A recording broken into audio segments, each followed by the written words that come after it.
water, earth, fire, air. But I believe Aang can save the world. It's too easy now. Next time I gotta do double speed. If I want to catch my prey, I must be agile. I'm seeing Azula so differently now after that last episode. I've never had a problem seeing. Yes. I see with earthbending. I thought a lot about what you said. There are so many paths going forward that are gonna intersect. It's very exciting. The chase. That's not grass. Appa's shedding. It makes a great wig. Let's talk about pet ownership. No, I'm just kidding. Imagine that if I had like a 3-minute thing to say about owning pets. Although I can say that having a pet has kind of taught me that humans are not as special as we like to think we are. Anything that exists in humans, I think you can probably find in animals to some degree. I'm just glad we finally have another girl in the group because you two are disgusting. Excuse me, does anyone have a razor? Because I got some hairy pits. That airbending sneeze though. Things just feel so much better with her in the group. It feels more rounded out or something, I don't know. We try to divide up the work. I don't need a fire. I've already collected my own food. My tent's all set up. Oh. But we still need to finish. I don't understand. What's the problem here? That was weird. It's obvious from the origin episode that Toph was kind of pampered. Maybe she never really learned how to pitch in. But maybe more importantly, I feel like she's just learned how to be self-reliant. She's kind of been isolated. Her parents obviously were not people that she confided in or trusted. Maybe that's a risk for her. I don't know. Let's see. Hey, Toph. I wanted to apologize for earlier. You know what? I can tell this is going to go wrong. Sometimes when people apologize, they're not actually sorry. They're just trying to regain some lost power in the dynamic. Because what she wants to happen is she wants Toph to say, yeah, I'm sorry too. And then they can talk and things can be on a level playing field. But she's misreading the situation because actually Toph just doesn't care about her. She doesn't want to care about her. She doesn't want to need anyone. What people do is they go away angry, and one way to resolve it is to just brood on it and stay angry. A wholesome way would be to reflect on where you went wrong, where your assumptions were wrong in that situation. And a third is to try to think of a new strategy to still get what you want without learning anything about the other person. And I feel like that's what Katara just did. She is a good person to have in the party, my god. There's something coming toward us! What is it? What is that thing? Yeah. You've been nothing but selfish and unhelpful. I gave up everything I had so that I could teach Aang earthbending. Why do I enjoy this drama so much? Hey, I'm just enjoying the show.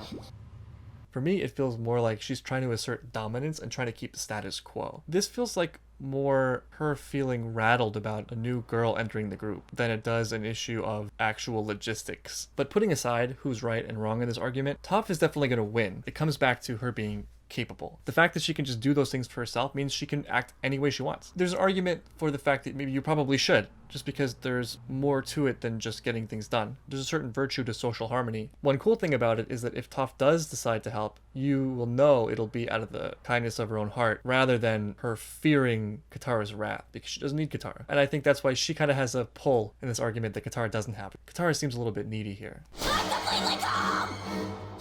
I can see that. That thing is back. It could be Zuko. Who's Zuko? Just some angry freak with a ponytail who's tracked us all over the world. Damn, it has been a while. They're still talking about ponytails.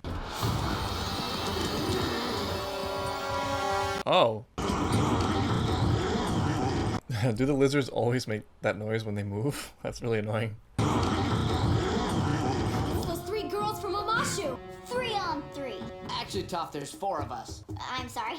I didn't count you. You know.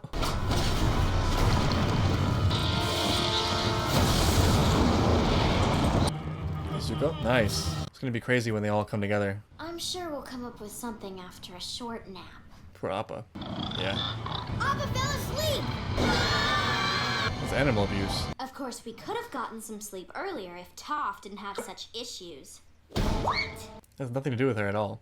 If there's anyone to blame, it's Shetty over here. You're blaming Appa? He's leaving a trail everywhere we go. Appa's carrying your wing. He never had a problem flying when it was just the 3 of us. Wow. Didn't expect that from Aang. They're all being ridiculous. This is not what I wanted. I wanted a happy fun time with Toph. Is she gonna run into Zuko? Or someone? Oh, it's Iroh. For some reason this seems like such a good pair. I don't know why. They're not wads. They're more like bundles. Bunches? Clumps? Clumps! They're clumps! That was essential information. I can tell that the writers really liked Westerns.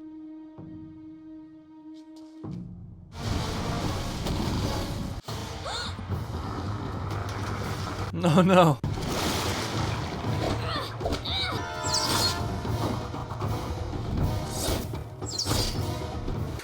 Saga. I thought when Tylee and I finally caught you guys, it would be more exciting.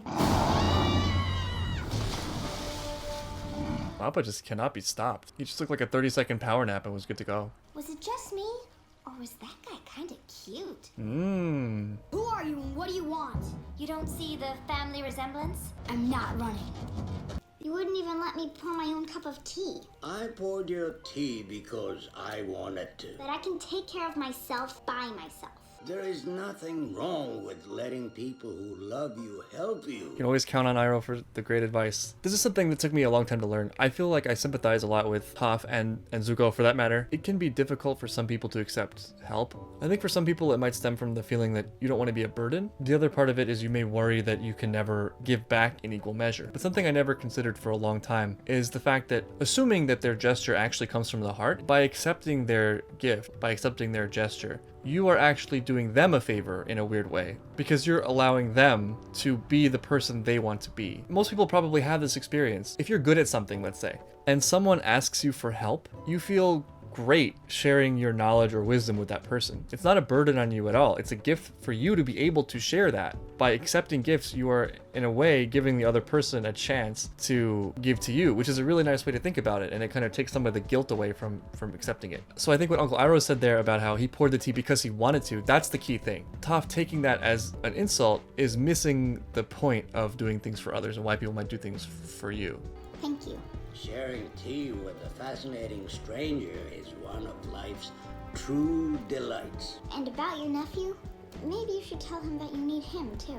Oh, that's cool. I like that. It goes both ways. It's very clear to see what Iroh does for Zuko, but I think it is probably also true that Zuko does a lot for Iroh, unintentionally. Do you really want to fight me? Yes. Oh, I didn't expect that. Have you guys ever seen The Good, the Bad, and the Ugly? Oh, wait a minute. They are The Good, the Bad, and the Ugly.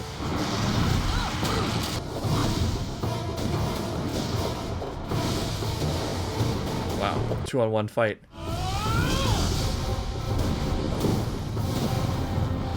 This fight has so much more meaning now after the last episode, because Zuko, despite being the older brother, has always been in Azula's shadow. So this is really cool.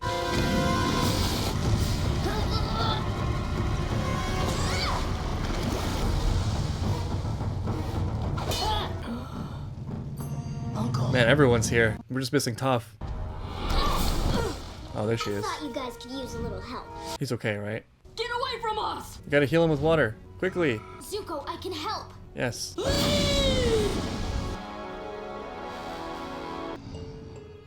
But Uncle Iroh's okay, right? What? That's a crazy cliffhanger. Alright, well, I'm definitely watching the next one. Better be alive. Or else I'm quitting this show forever. Bitter work. Rock is a stubborn element. If you're going to move it, you've got to be like a rock yourself.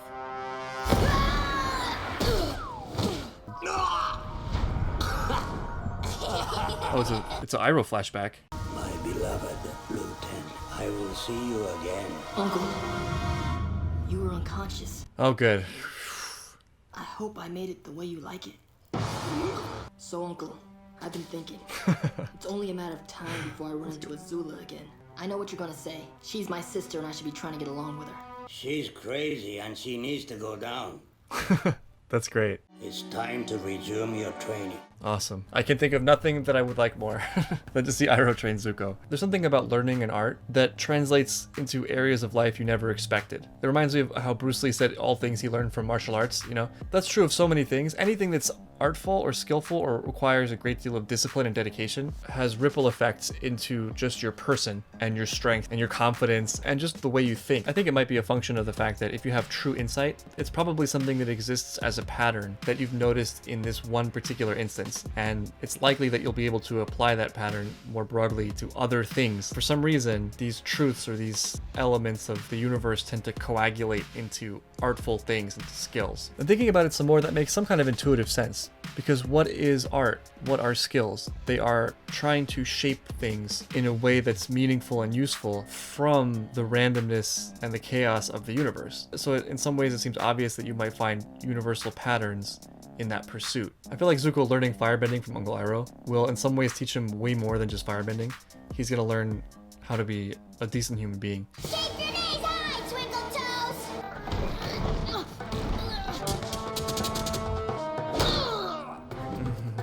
Training montages are always so much fun. They never get old.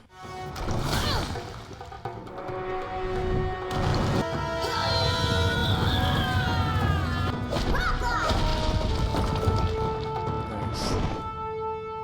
He's learning.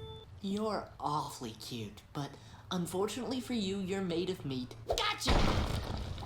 Is that Aang being a vegetarian? Lightning is a pure expression of firebending. It is not fueled by rage or emotion the way other firebending is. That's interesting. That's in the moment the positive and negative energy come crashing back together. That's a big theme in the show, the yin-yang thing. We had the fish, but also that's kind of Zuko's thing. He has two conflicting sides to him that are not in balance.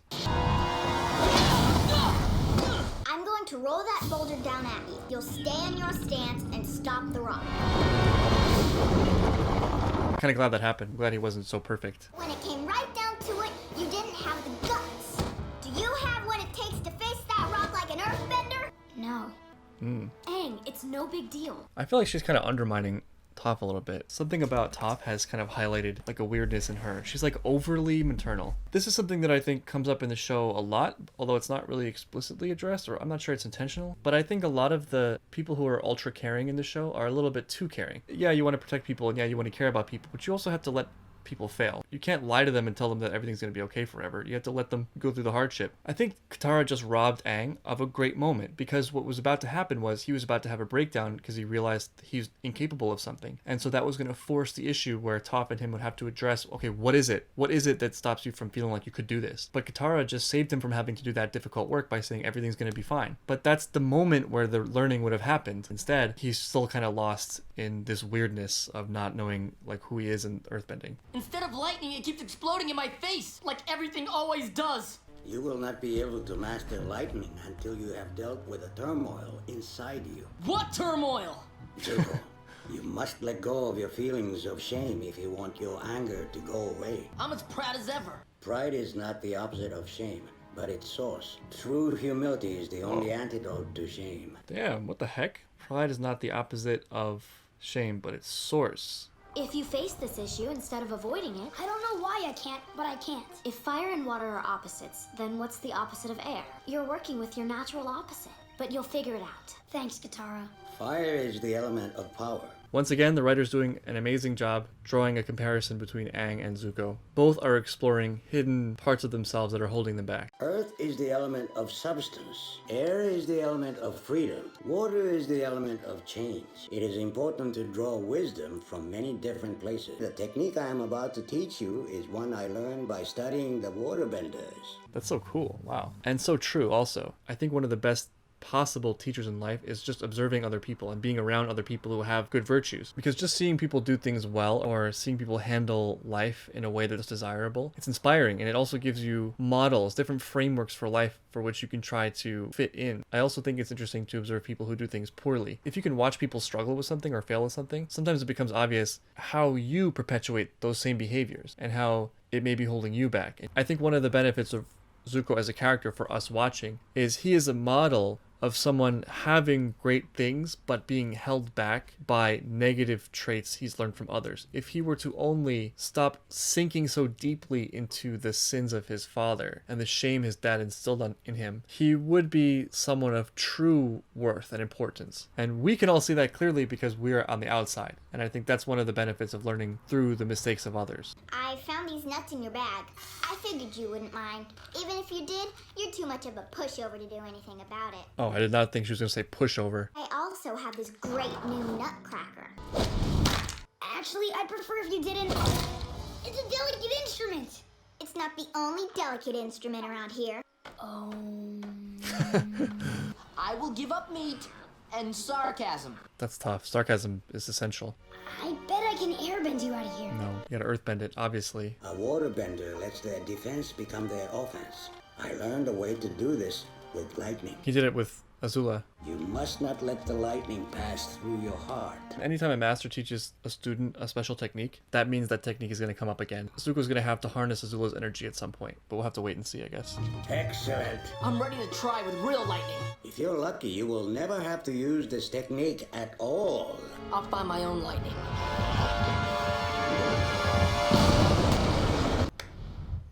Did she put him in the dirt? Earthbend Twinkle Toes. You just stood your ground against a crazy beast. And even more impressive, you stood your ground against me. You've got the stuff. You did it!